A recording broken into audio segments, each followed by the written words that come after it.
Do you ever wonder why you keep dying several times despite the cautions you take in every match? Trust me, it hurts. And you are not alone. It happens to a lot of players, but it takes just a few players to realize their mistakes. However, after constantly playing DMZ for several days, I have found the top 7 mistakes almost every player makes in DMZ, so you don't fall victim in your next game. I really struggled to make this video, so do me a favor and hit the subscribe button.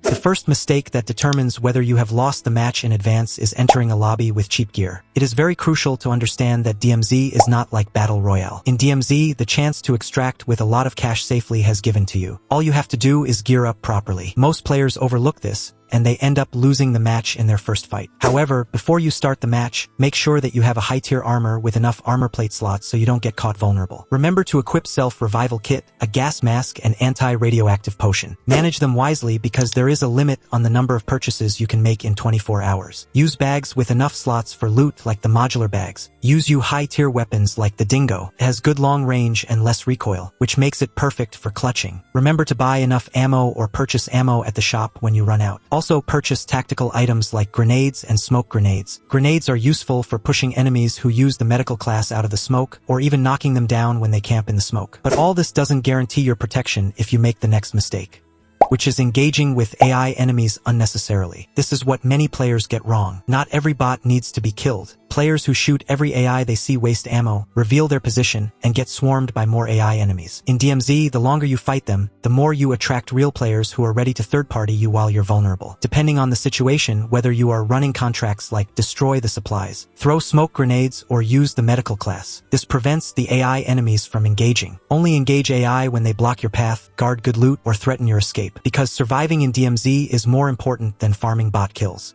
However, the next mistake is what gives you the fastest ticket to the lobby, which is ignoring sound. What most players don't understand is that DMZ is like a horror game, where every sound gives you information. Playing DMZ with low volume or listening to music is very dangerous. You can miss footsteps, gunshots in the distance, vehicle engines, armor plate sounds. These are all free information that can save you from getting killed. To increase your chances of surviving the game, you'll need to lower background noise and train yourself to react to sound. Use good headphones. If you hear a vehicle reposition, sound tells you what's about to happen before you see it. But the next mistake can cost you if you don't understand what you are doing, which is using the wrong class. Now, don't get me wrong, every class is good, but you would have to make slight adjustments depending on your playing style. If you like to loot good valuables, it is best to use Scavenger. If you are focused on combat, damage, and offensive play, then it is best to use Assaulter. But to protect you from damage and unpredictable fights, use the medical class. Now, the mistakes even some pro players still make, which is looting the wrong way. Some players loot like they're shopping at a mall, standing still, staring at menus and grabbing everything. That's how you get shot in the back. The longer you stay in one spot, the higher the chance another squad is watching. To prevent this, use smoke grenades for cover. That way, snipers wouldn't spot you as a free kill. Load fast, load smart. Prioritize valuable items in the insured slot. But the next mistake is what most players overlook, which is not taking cover during fights. Standing in the open and trading shots works in respawn modes like multiplayer, not in DMZ where death means losing your gear. Players who don't use cover get down fast and can't recover. Instead, take cover from walls, rocks, and buildings. Shoot, reposition, plate up, repeat. Movement between cover is what keeps you alive long enough to win the fight and keep your loot.